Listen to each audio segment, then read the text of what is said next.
Y aquí nos encontramos, en el garage del artista.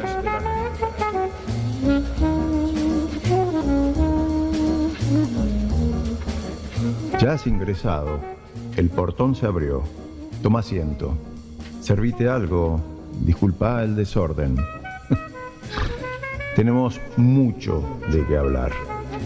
Rodeados del calor que emanan los óleos, las fotos colgadas, las esculturas y la plantación de panes, que liberan una energía que inundan mi garage, como las damas de noche perfumadas inundan mi jardín. El garage del artista, que aún mantiene su belleza como un templo sagrado, pues invocan a las fuerzas invisibles para proteger su estancia. Y así se colocan signos y objetos que sirven como talismanes protectores. En sus muros cuelgan panes clavados, como también en el tejado y alrededor de la chimenea, para impedir el ingreso y ahuyentar a los malos espíritus. Pero sentite resguardado, estamos celebrando, estamos juntos. Damos comienzo así a este diálogo, a esta tertulia de amigos, aquí, en el garage del artista, con quien les habla Fernando Quirós.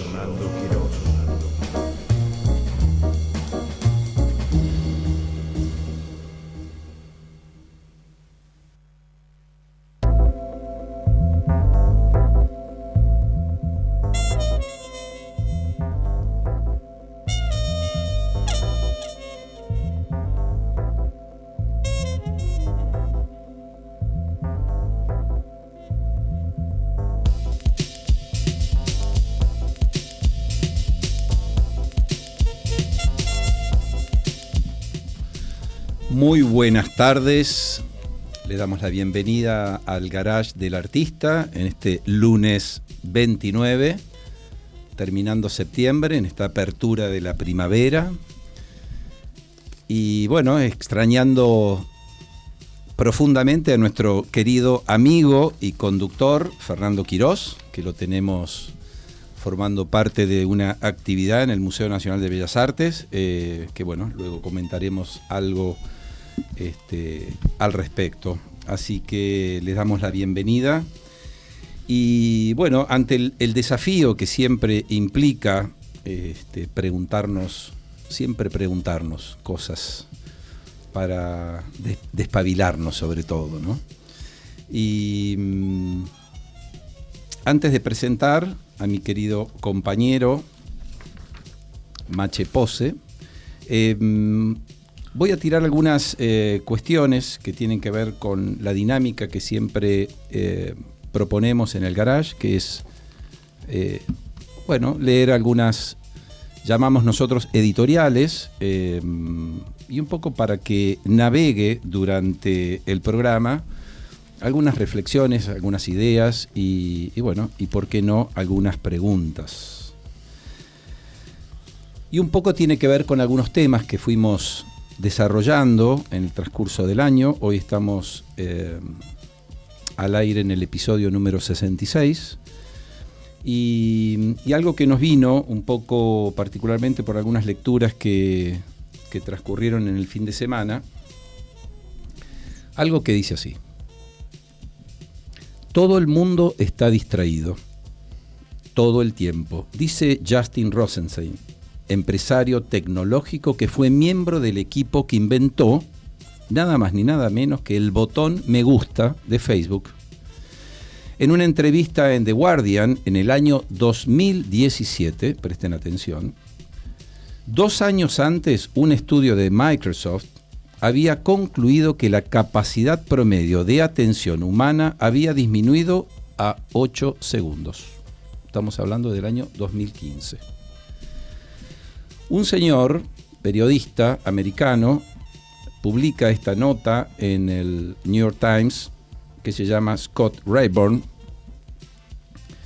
y toma contacto con el Prado, y no voy a desarrollar todo el tema, pero voy a dejar como una suerte de eco para que luego lo vayamos, quizás profundizando un poco. Este señor, corresponsal americano, toma contacto con el Museo del Prado porque quiere vivir una experiencia inmersiva con una obra que quizás muchos conocemos, que se llama Las Meninas, de Diego Velázquez, en el Museo del Prado, como bien digo, y es una obra realizada en el siglo XVII. Pero miren dónde viene la cosa, ¿no? La profesora de Harvard, Jennifer Roberts, creó un poco de revuelo al insistir en que sus alumnos miraran una sola obra de arte que ellos eligieran durante 3 horas. Este ejercicio de lo que ella llama atención inmersiva, como dije anteriormente, ha sido un elemento central de su enseñanza, de historia del arte, obviamente, durante más de una década, a pesar de que los celulares, las redes sociales y ahora la inteligencia artificial colman las mentes de los estudiantes de una cantidad cada vez mayor de presiones distractoras. Así que imagínense hoy en día que nos propongan ponernos frente a una obra durante 180 minutos. Bueno, este buen hombre se puso en contacto con las autoridades del Prado y viajó hacia Madrid. Entonces el museo le otorgó 1 hora a solas con la obra y las 2 horas siguientes con el público. Por lo cual, no solo vivenció esa hora en soledad frente a la obra, sino además fue percibiendo, como buen periodista, también los testimonios de todos los invitados, o mejor dicho, visitantes del museo. La nota, que se las recomiendo para que puedan abordarla, fue este fin de semana en el New York Times y está detallado minuto a minuto, bueno, pasando algunos, el minuto 1, lo que le pasa, el minuto 3, el minuto 7, el minuto 45, a la hora y demás. Bueno, yo tengo acá anotado algunas cuestiones que luego vamos a ir debatiendo. Pero esto viene como contrapunto también a un homenaje que me pareció, y esto en honor también a nuestro querido compañero Fernando Quirós, que es un gran lector y que siempre ponemos de manifiesto obras y, sobre todo, mejor dicho, pensadores que nos hacen justamente reeditar nuestra cultura y reeditar nuestras líneas de pensamiento. Tiene algo que ver con justamente esto que mencionábamos con respecto a la experiencia que le tocó vivir a nuestro periodista Scott Rayburn, que es justamente cómo vemos, o sea, qué es el concepto de ver y qué es el concepto de mirar. Y ponemos de manifiesto un gran crítico y pintor inglés que en la década del 70 presentó ante la sociedad inglesa el Ways of Seeing, que se llama algo así como los modos de mirar.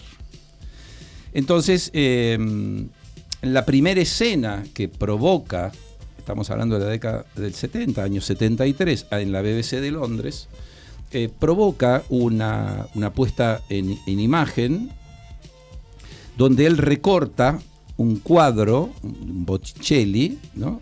Recorta a la Venus en cámara con una navaja, y bueno, esto provocó, realmente se transformó en una performance que él agarró luego ese pedazo de imagen y lo empezó a fotografiar y a documentar y a reproducir en distintas condiciones, por lo cual vimos que ese cuadro quedó completamente desmaterializado, ¿no? Entonces, dicho todo esto, lo que Folger John Berger logra poner de manifiesto ante la crítica y ante justamente los pensadores del arte, por así llamar, era como algo que nosotros en un determinado contexto nos vemos como encausados en que eso se tiene que ver de una determinada manera, él lo desmaterializa, lo cual eso provocó un gran revuelo. Y él pone de manifiesto una segunda instancia, que esto tiene que ver obviamente con los amantes de la fotografía, algo que tiene que ver con un gran maestro de principio de siglo, 1900, que es August Sander, que justamente es una fotografía que es muy famosa, que está obviamente seguramente en algún acervo de algún gran museo internacional, que se llama El Granjero, que son unos granjeros alemanes que el día domingo se colocan sus atuendos de trajes, como si fuesen a ver un gran concierto, a un gran, llamemos, teatro, ¿no? Ellos venían del campo, pero lo que estaba diciendo culturalmente Berger es cómo Alexander había descubierto esta modalidad de que ellos, siendo campesinos, cuando llegaba el día domingo, trataban de buscar sus mejores ropas porque, de alguna forma, eso es lo que identificaba como un momento festivo, lo que culturalmente estamos consumiendo, sobre todo en esa época.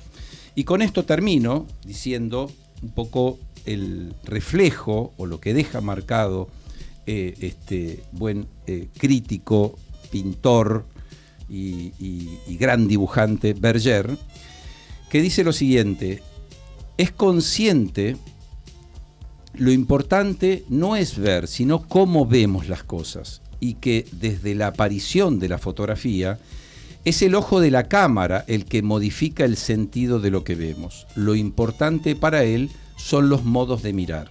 Porque ¿qué pasa? Nosotros siempre en un estado visual vemos las cosas en función de una cultura que es la perspectiva y demás. Cuando la cámara va al piso, obviamente acompañado por el fotógrafo, ya empezamos a ver otra realidad, o cuando la cámara va arriba. Entonces él dice, no solo para la fotografía, sino también para el cine, nos vuelve a renovar una nueva manera de ver la realidad. Entonces dice que es consciente de que el impresionismo y especialmente el cubismo son las manifestaciones de la nueva mirada de la pintura, fruto de ese nuevo ojo mecánico, la descontextualización, la fragmentación de las imágenes, su encadenación con otras provoca una transformación de las mismas, alterando sus significados originales. Escribe con la misma intensidad de las grandes y las pequeñas cosas, con la mirada de pintor, considera que se debe hablar con el mismo rigor y seriedad del aspecto de una rama de ciruela, como también de una obra de Botticelli. Entonces, digamos, un poco en homenaje a este gran pensador, nacido en Londres en 1923 y falleció en París en el año 2017, es un hombre, como tantos otros, hoy nos dejan abierta esta gran puerta que nos hace pensar y probablemente hacernos nuevas preguntas. Quiero dejar, digamos, como la nota, que este artículo lo leí en un magazine chileno que se llama Clavo Ardiendo, que trabaja justamente en cómo redescubrir permanentemente estas cosas. Aprovecho para darle ahora sí la bienvenida, espero no haberme extendido demasiado, a mi querido amigo Mache Pose. ¿Cómo estás, Horacio? Buenas tardes a todo el público oyente. La verdad que me parece muy interesante lo que traes hoy como reflexión, y esto de todo el mundo está distraído, ¿no? De 8 segundos, claro, creo que no sé si es producto un poco de la cantidad de estímulos que vemos y recibimos todos los días. El teléfono, no hay lugar a dudas que muchas veces cumple su rol de distracción, en donde a veces evitas profundizar, ¿no? Determinados temas o determinados contenidos, y uno lo que quiere es el zapping, ¿no? Estar scrolleando permanentemente, buscando. Editoriales que Fernando, claro, también nos presentó y nos interpeló en esto que él habló como el concepto de sentirnos narcotizados, si nos damos cuenta de eso o no, ¿no? Exactamente. Entonces, creo que la falta de paciencia me parece que es lo que a veces estamos perdiendo, y bueno, es un desafío realmente ponerte frente a una obra de un artista, contemplándola y mirándola 30 minutos. Yo creo que, digo, de mi parte, no podría estar más de 2 minutos mirando una obra, qué ejercicio y qué digamos, creo que ahí lo vamos después a hablar un poco con nuestra invitada, pero creo que tiene que ver también mucho con el poder inhalar, respirar y entrar en un estado en donde la distracción quede de lado y poder recibir lo que uno realmente está observando en una obra, ¿no? Como en la vida también. Me parece que me encanta esto que hoy nos traes, porque creo que tiene mucho que ver con nuestra invitada, por más que es otro sentido, que lo vamos a después... otra disciplina, pero otra bueno, disciplina y otro, claro... Un artista también sensible y... No pasa solamente por la vista, digo, ¿no? Pasa por el corazón, pasa por la boca, pasa por los oídos. Exactamente. Pasa por la garganta. De eso vamos a hablar. Después vamos a ir un poco, quizás darnos un ratito qué es lo que pasó en el primer minuto, qué es lo que pasa en el tercer minuto, a los 12 minutos. Psicológicamente está como trazado. Y lo que dice Rayburn también es que, según lo que él estudió, en los museos hoy estamos más o menos tardando unos 17 segundos delante de una obra. Y hoy, viendo que estos análisis fueron tomados allá por el año 2017, me imagino que hoy el detenernos frente a una imagen, obviamente en un dispositivo móvil, debe estar en el orden de los 3-4 segundos, ¿no? Así que... Esto me recuerda un cuento justamente de Nico Pose, ¿no? Que me cuenta que no recuerdo bien quién era el artista, que era un artista, un pianista que va a, digamos, a tener su obra, ¿no? Frente al público, se sienta y fueron, creo que 6 minutos de silencio absoluto. Era la partitura, era silencio. Y entonces ahí empezabas a ver un poco algún esos, como que había que cubrir un poco ese silencio con algo. Nos pone nervioso el silencio muchas veces. Nos pone muy incómodos. Bueno, vamos a ponerle un poquito de música, que tenemos una playlist también bastante ecléctica. Así que con nuestro querido operador de siempre, amigo, Leo Justi, que nos acompaña tan amablemente. Vamos a ir con Kamala Dance del dúo Okoyo y después les cuento algún detalle de esto, a ver de qué se trata. Escuchemos. Dale.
los hermanos George y Christoph Kiss. Son de Zurich, de Suiza, y fusionan este beatmaking que se llama, ¿no? Música electrónica con sonidos. Me encanta. Un poco de jazz. Da un clima lindo divino, clima, ¿no? Divino para una tarde del lunes, ¿no? Qué lindo, lunes primaveral y bueno, y tenemos una invitada que nos ha deslumbrado. El fin de semana nos hemos enviado algunos mensajes no escritos, siempre vocales, ¿no? Qué mensajes bien eso, de audio. Bien.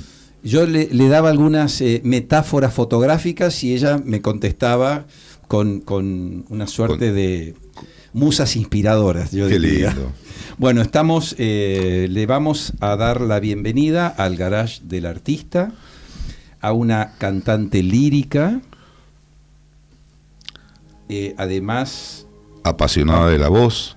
Vamos a poner algo de fondo que quizás le va dando un poquito de clima a esto. Terapeuta psicovocal. Y yo diría, lo dijimos recién, apasionada de la vida, me parece. Así que le damos la bienvenida acá al Garage del Artista a Claudia Menkarski. Claudia, bienvenida. Bienvenida, Claudia. Qué lindo Muchas tenerte gracias. acá, y creo que bueno, vamos a poder charlar de un montón de cosas que tienen que ver con nuestra voz, ¿no? Y nuestra garganta y lo que expresamos, lo que significa el lugar, ¿no? de la garganta, que es esa conexión, ¿no? de lo que hay adentro con el afuera, con la mente. Pero bueno, creo que me parece que es mucho es poco lo que puedo decir yo y mucho lo que nos puede decir Claudia. Bueno. Si querés, la primera pregunta, porque acá viste que es una tertulia para que charlemos y se empieza a armar una tertulia de reflexiones y pensamientos, pero si nos podés contar un poquito, o sea, ¿qué poder tiene para vos la voz, ¿no? Porque esto me parece que es el tema que hoy vamos a tratar. Bueno, un gusto estar aquí. Bien. En este lunes de luna vamos a hablar de una forma inspiradora, como la luna misma lo dice. Y digamos que en nuestra voz, que es el punto medio entre lo que pensamos y lo que sentimos, es donde se expresa nuestro estado de conciencia. Todo lo que vivimos se expresa en la voz, y cuando actuamos conscientemente sobre nuestra voz, transformamos nuestro interior. Es por eso que la escucha, el poder de la voz, que es la palabra, nuestro mundo interno se expresa a través de la palabra, es una de las formas claves. Y cuando expresamos en nuestra voz, no solo es un sonido que puede ser más lindo o puede estar más, por así decirlo, en tonos más agudos, más graves. Uh-huh. Lo más importante es que en la voz hay distintas formas de escucha, al igual que distintas miradas para observar algo. Podemos percibir en la voz el tono emocional, el clima emocional. Hablando de atención, si hablamos desde la parte externa, nuestra personalidad, con todo el estado anímico que sube y baja durante el día, o hablamos desde lo más profundo, desde nuestro ser, desde donde miramos, desde donde hablamos. Como que la voz expresa el mundo interior de las personas. Absolutamente. En algún punto. El tono energético, el estado anímico, el clima emocional. Si estamos presentes o ausentes, si hablamos en forma mecánica o si en cada palabra tenemos ese silencio de donde nacen todas las palabras para poder expresar la realidad que estamos viviendo en el siendo de la vida, en esa presencia que somos y que nos habita. A mí me gustó mucho recién cuando siempre nos tomamos unos 15, 20 minutos con el invitado, una suerte de preproducción o de backstage, que nos dijiste, a veces cuando uno va a decir algo o cuando arranca en este multitasking que hoy siempre estamos, es también ponernos la mano en el corazón, ¿no? Antes de decir algo o es como resetear, ¿no? Es escuchar un poco nuestro corazón y desde ahí también, o mejor dicho, desde ahí poder salir, ¿no? ¿Qué tenés para decirnos de esto? Bueno, digamos que una de las formas de conectarnos con nosotros mismos es poner la mano sobre el pecho, porque las terminaciones nerviosas en nuestras manos activan instantáneamente con el campo electromagnético del corazón, que es el más amplio, activan ese estado de conciencia donde volvemos a nosotros. Es como cuando decimos, porque a mí, y uno se toca el pecho. Cuando uno se toca el pecho es el a mí del corazón, no el a mí del ego, sino no se toca el corazón. Bien. ¿Y la cantante lírica dónde está? ¿Cómo fue? ¿Cómo anduviste por Bélgica? Estuviste, unos cuantos años en el Teatro Colón haciendo escenario. Claro, ¿de dónde viene el amor por el canto? Bueno, digamos que nació en mi infancia, ya que mi papá cantaba tangos, y empecé cantando tangos. A los 15 con el profe Arturo Volken, que le daba clases a la gente del Colón, me habló de la ópera, y ahí pasé del drama del tango al drama lírico, y me apasionó el teatro cantado, donde uno puede expresar a full, plenamente la vocalidad, los sentimientos, y cuanto más pasión y más histriónico es todo, mejor. Es un espacio donde no hay límites. Increíble. Donde todo el corazón se puede liberar en la tragedia, en la comedia. Pero ¿cómo fuiste descubriendo ese mundo? Porque como una estudiante, digamos, de lírica, de soprano, ¿no? Sí. Después, ¿cómo fuiste introduciendo? Porque trabajás también un método, ¿no? Un método que... ¿Puede ser o no? Un método psicovocal. Psicovocal. No, el de las risas. El de hacer reír también. Bueno, digamos que son distintos campos que se van abriendo a medida que uno va viviendo distintas experiencias. Yo comencé con la música, apasionada de la voz, la música, el sonido.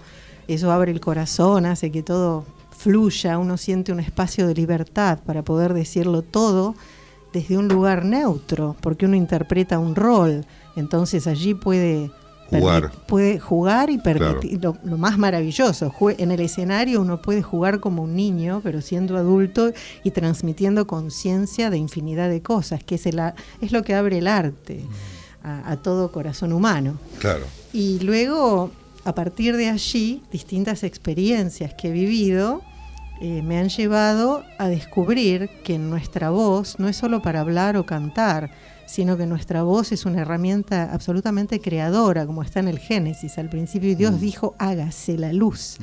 Y hasta Dios dijo, hágase.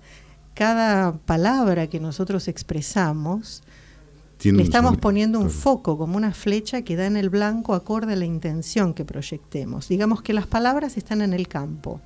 Nuestros pensamientos están en un campo inconsciente. Entonces, en ese campo, acorde a nuestra energía y frecuencia, vamos a poder, es como, digamos, en este estudio hay un montón de ondas de frecuencia, de radio y demás, pero nuestra mente es la receptora, nuestro estado de conciencia de distintas frecuencias. Entonces, cuando nosotros manifestamos a través de las palabras algo, esa palabra conlleva nuestro estado de conciencia y las frecuencias que somos capaces de asir acorde a ese estado. Totalmente. Entonces, digamos que cuando no lo hablamos, cuando lo estamos pensando, el campo está abierto, pero cuando hablamos, eso tomó forma, se ordenó y fluye a través de la palabra, creando nuestra realidad, creando nuestra percepción. O sea, que no pasa, digamos, lo llevo más al canto, ponele, ¿no? Cuando uno quiere, digamos, cantar y vocalizás y, bueno, y querés ir de un lugar a otro, esa sensación de poder expresar un sonido no pasa tanto por el consciente, por la conciencia, sino que va por otro lado también. Es como que abrís un portal, si querés, de mucho más del ser, digamos, y no tan racional, digamos.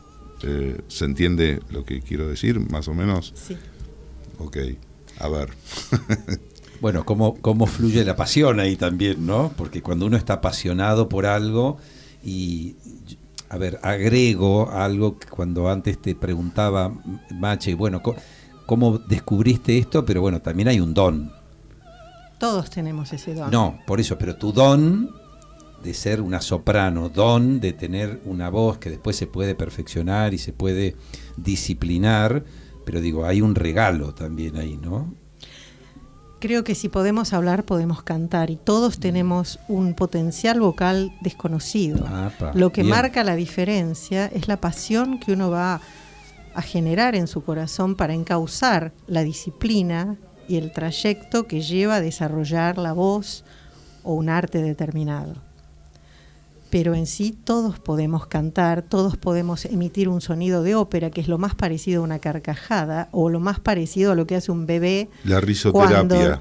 Ahí está, ahora me acuerdo. Sí, digo, ¿cuánto mejoraría la sociedad también si tuviésemos en cuenta tener cuidado con nuestros modales vocales, si me permitís el término, para también, ¿no?, ser más perceptivos y ser más receptivos también, ¿no? O sea, mejoraríamos mucho nuestras relaciones, ¿no? Claro, digamos que nacemos absolutamente desinhibidos. De hecho, aprendemos primero a cantar porque entonamos la melodía del idioma, al cual después le vamos a poner palabras. Claro. Cuando somos bebés, nacemos pequeñitos en este mundo, pero internamente no tenemos una conciencia pequeña. Al contrario, absorbemos como una esponja muchísimas cosas, y todos traemos en sí un estado de conciencia determinado. No hace falta hablar de la reencarnación, pero es indudable que cada quien nace con un talento. Los sonidos de las vocales tienen como significados distintos, digamos, suenan, ¿no? Sí. El A, el O, que es más mental. Me gustaría responder todas estas preguntas que me están haciendo al unísono, pero voy a tener que ir por partes. No, pero digo porque es lo primero que mamamos, digamos, lo primero, sonidos, son sonidos que después, como bien vos decís, uno después le pone palabras. Cosa que yo me pregunto también, digo, pues sé que hablas varios idiomas, ¿no? O sea, alemán, italiano, francés, claro, pero son sonidos distintos. O sea, el idioma materno... Los básicos son iguales. Dentro de la técnica psicovocal hay una forma que inclusive en nuestro nombre, que es nuestro mantra, podemos percibir nuestro temperamento. Acorde a cómo nos llaman o nos apodan, va a estar más empoderada una letra, y esa letra nos va a dar una característica. Por ejemplo, hay un cuento que siempre digo que es muy fácil para identificar en el nombre, o como nos nombren, nuestro temperamento. Por ejemplo, la I, cuando nos queremos acordar de algo decimos I, porque es I, la parte mental. La E, si queremos llamar a alguien che, es la expresión o cuando y la estás creatividad. con duda, bla, bla, bla, la muletilla que no ocupar el silencio. Sí, exactamente. Muy bien. Ocupar el silencio, claro. Que es la palabra, que es la expresión. Cuando frente a un paisaje o frente a un bebé o algo que nos enternece, vamos a decir, no le vamos a decir a un bebé, no. Sí. Vamos a decir, es el corazón, es la apertura, es el sentimiento. En cambio, si estamos, por ejemplo, estamos arriba de un caballo y de pronto agarra el galope y lo queremos frenar, ¿qué le decimos? Un momentito, o un nene cuando se enoja grita y se enoja. Tienen sonidos. Sonidos que nacen instintivamente. Total. Porque lo tiene que ver con la fuerza, los poner límites sanadores. ¿Y eso es universal para todos los idiomas? Que va, viste que terminar con las vocales. Perdón. No, las vocales, digamos los sonidos de las vocales. Es universal, porque no importa en qué idioma, la O siempre expresa límite, dolor o poder. Momentito. Límites sanadores o expresión. Te duele algo, o uno se asusta y hace y se paraliza la respiración. Freno. Y cuando vos te encontrás caminando, encontrás a alguien y te pregunta, hola, ¿cómo te va? Y no querés contarle nada, decís, ¿para qué te voy a contar? La U es lo inconsciente. ¿Querés que te cuente? Estamos frente a una actriz también. Sí. Qué bien. La U es lo inconsciente, lo oculto, la unión psicofísica, el mundo espiritual, la intuición.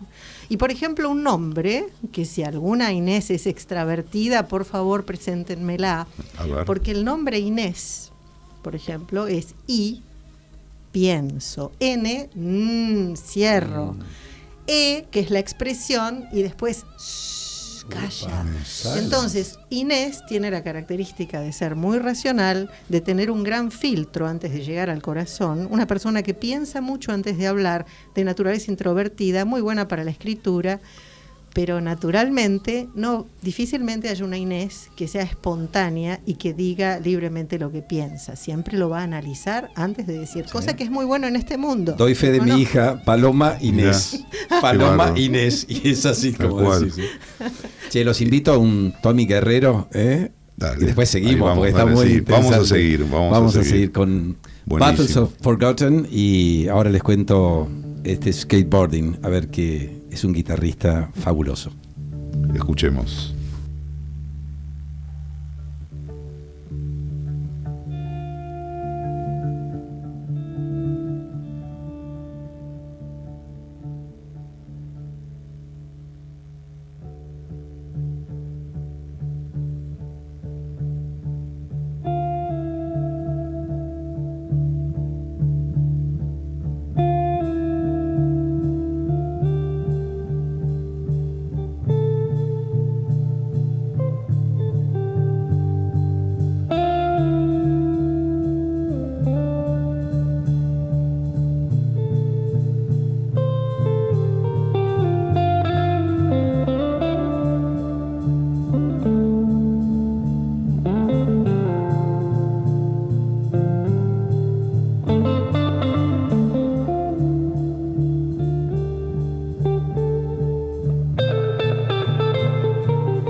No, acá con Claudia, mientras escuchábamos, nos olvidamos de Tommy Guerrero. Cómo sonreír con los pómulos. Sí.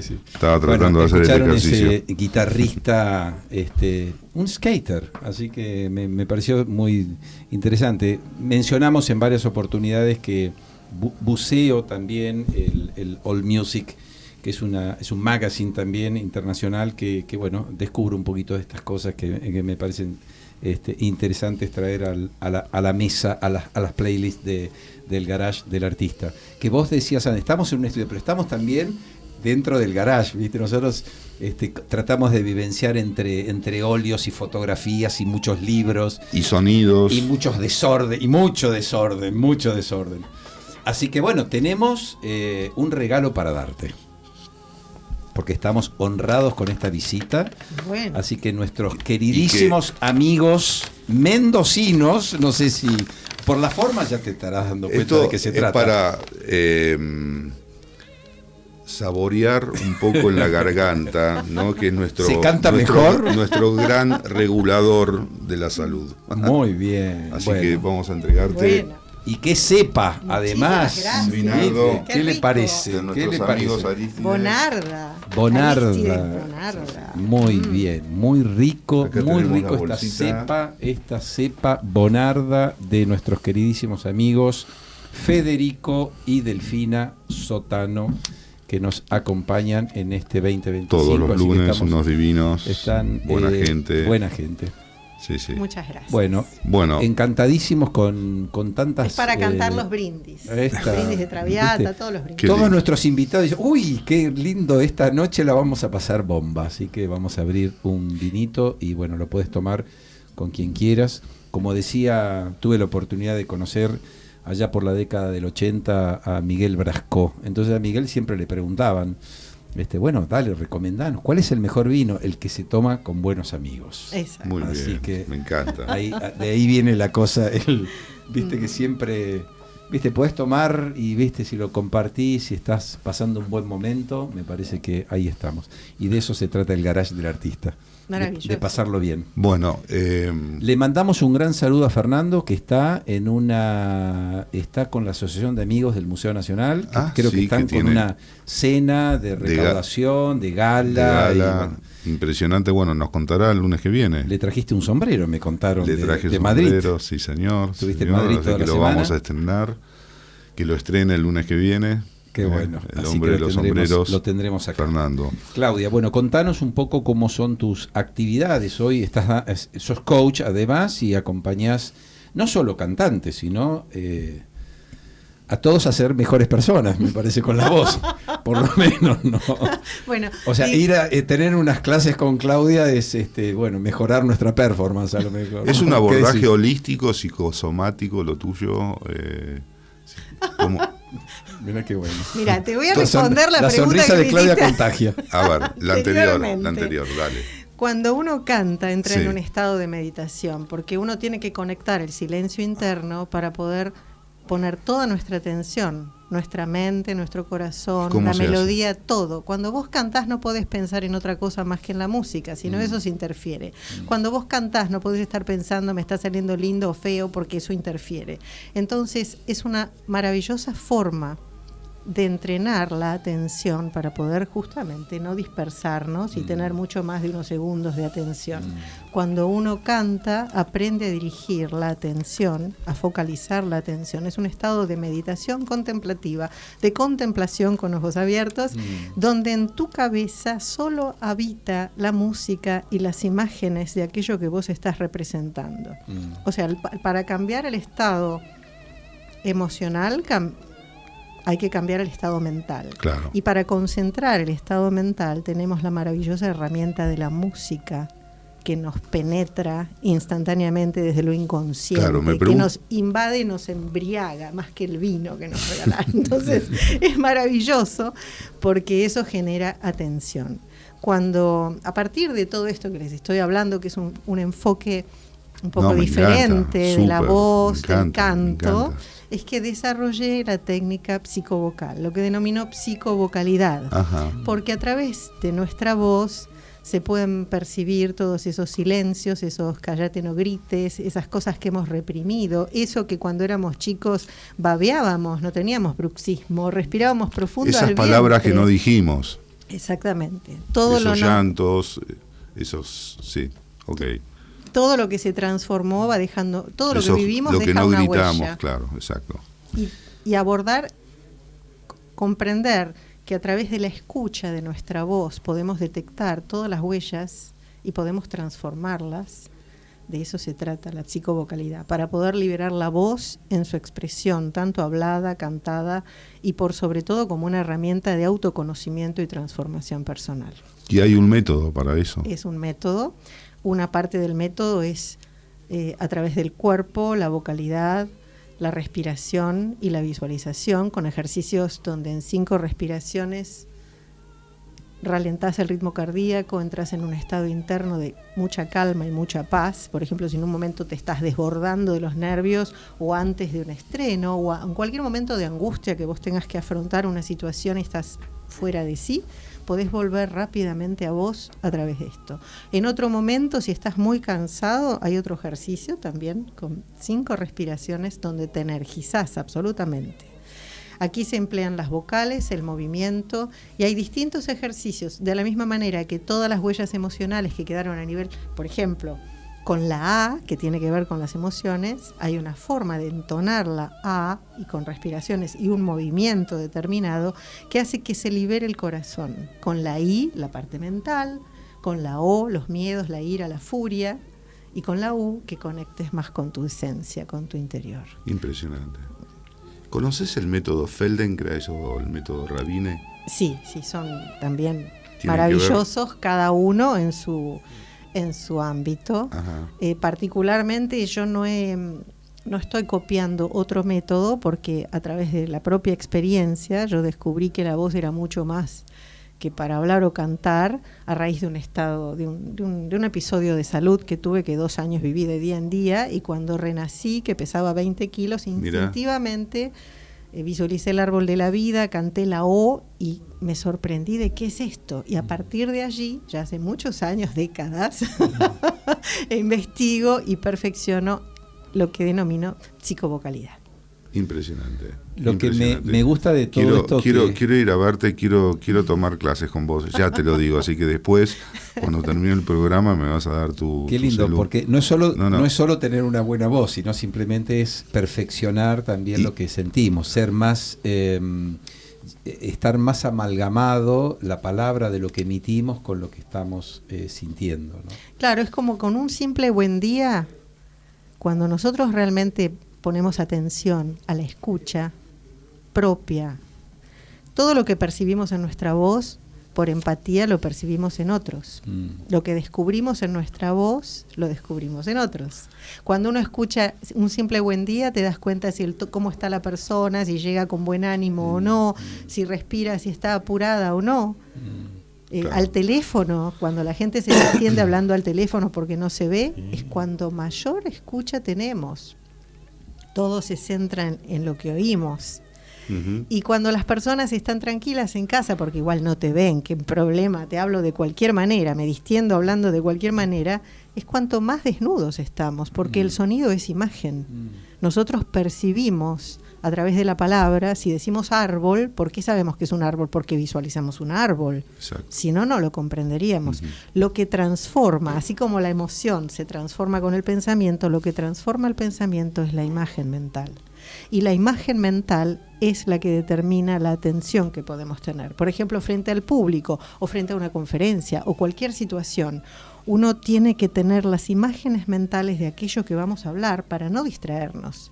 Es como un niño, miren, es más fácil. Un niño está jugando y lo tienen que venir a distraer para que salga de su mundo. El niño está con sus imágenes, con su mundo. Cuando uno quiere actuar, cuando uno quiere transmitir un mensaje, hablar de algo, tiene que tener esas imágenes internas para poder sostener la atención. Entonces no importa si te escucha uno o todo el planeta, vos estás ensimismado con tu mundo interno y a partir de allí fluyen las palabras y la espontaneidad. Bueno, de esto sale un poco también este concepto de la atención inmersiva, ¿no? O sea, tratar de darnos espacio, darnos tiempo para percibir y para deleitarnos de las cosas que vemos y que bueno, que hoy tenemos esta cantidad de elementos que están permanentemente invadiéndonos, imágenes y tantas cosas que a diario. Tanta distracción, ¿no? Pero por eso yo me pregunto a veces cómo lográs ese estado, cómo lográs no distraerte, cómo lográs poder meterte con una visualización que tenga que ver con si te gusta cantar, con lo que estás cantando y no pensar me estoy olvidando la letra, no estoy en mi tono, o sea, todas cosas que tienen que ver seguramente con el ego. Bueno, el ego hay que tenerlo, vamos a darle un plus al ego, porque Bien, sin el ego bien, no podríamos estar en este mundo. Uno tiene un cuerpo bien. físico para que el alma se exprese y el ego para poder ir al frente. Claro, pero es el que siempre está ahí boicoteando, sos un boludo. Bueno, si el ego está al servicio de nuestro ser o nuestro interior, es maravilloso. ¿Cómo revertirlo entonces? Por eso, pero es como que uno a veces... che, qué mal estoy cantando, que no puedo, no me voy a olvidar, no porque estoy tu cantando, mente se va allí. Tu mente se va. Claro, de lo que ¿cómo estás hacer haciendo? para que no se vaya? Es un entrenamiento. Y dentro de la psicovocalidad hay una labor con la geometría. La geometría nos ayuda, de los números nace la geometría, y de la geometría todas las formas, de todas las formas las imágenes mentales. Por ejemplo, el concepto más maravilloso que yo conozco es el de Pitágoras, la descripción de Dios. Dios es un círculo cuyo punto está en todas partes, cuyo centro está en todas partes y cuya circunferencia en ninguno. Es algo extraordinario. Eso a mí me ayudó a poder concebir que cada punto del universo es el corazón de Dios, y cada molécula, cada átomo, todo lo que existe es el centro de Dios, todo lo que existe. Hoy en día lo llaman fuente, otros no les gusta la palabra Dios. Yo adoro la palabra Dios, así que no pasa por una religión, sino por un religare de nuestra conciencia con aquello que nos creó, nos da la vida y late en nosotros. Entonces, a partir de la geometría, por un punto pasan infinitas líneas. Vos podés estar centrado en vos mismo, en tu ser, en un acto de presencia en tu centro, sin enajenarte, que quiere decir salir del centro, y permitir que fluyan distintas líneas de distintos colores con distintos aspectos. Entonces vos vivas lo que vivas, tengas lo que tengas a tu alrededor, vas a estar siempre en vos. Claro. Esa es una forma. Bueno, estamos con hay que Claudia esto, Menkarsky. Nos tenemos que meter a full con esto, cantante, con Claudia. lírica y y creadora de este método psicovocal que nos has llenado de... Y de intriga, de inquietudes, de motivación, inquietudes. De ganas de meterse con esto, así que Tenés un Instagram ahí que es fácil de encontrarlo ahí, ¿no? Con tu nombre. Ahí mi nombre aparece. No es fácil, pero he decidido ponerlo. Menkarsky. Con Y, no confundamos con la otra Claudia. Que es mi prima. No te puedo creer. Que ahora creer. está en Argentina. Le mando un fuerte saludo a Claudia Brandt, que se llama Claudia Alejandra Menkarsky, pero ella con I latina y yo con Y. Mirá, de chicas nos reuníamos y cantábamos gran compositora. Juntas. Ella es una gran compositora y justo las dos nos llamamos Claudia Alejandra Menkarsky. La única diferencia es la Y o latina. Muy gracioso. Bueno, muy bien. Bueno, un saludo a ella también. Claudia, gracias por la visita. Esperamos haber estado a la altura. Acá. La pasaste bien, la pasaste bien. No, y sobre todo que no tenemos a nuestro conductor de primera A. La próxima te venís y lo conocés porque le vas a pasar muy bien también con Fernando. Un placer haber compartido este momento. Muchas gracias. Muchas gracias por venir. Bueno, nos vamos la hicimos, con esta Horacio, atención. Sí, pero por supuesto. Hoy un llamado Fernando. Telefónico. No vengas más, Fernando. No, vamos a dejar que es nuestro representante. Ahí está haciendo también el garage del artista, está presente con los amigos del Museo Nacional de Bellas Artes, que bueno, tuvimos acá también invitado a Duprat y a Grignikov también, sí, así señor. que él representando un poco a los amigos del museo, que tenemos un museo que es una maravilla. Así que bueno, nos vamos estaremos hasta el próximo lunes. Estamos el lunes que viene con un gran fotógrafo argentino que es Tito Corbeto, que va a visitarnos. Qué lindo. Y nos vamos con Epífites. Van a escuchar esto que realmente ha sido un descubrimiento del fin de semana de Quentin Dujardin, un guitarrista y trompetista también, y un poco multiinstrumentista francés. Buenísimo. Así que nos vamos. Buena música. Gracias. Bueno, y les damos las gracias por habernos acompañado acá. El Garage del Artista. Por Fernando Quirós. Allá estamos. Buena semana para todos. Gracias.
Porque todo es cultura y porque somos radio.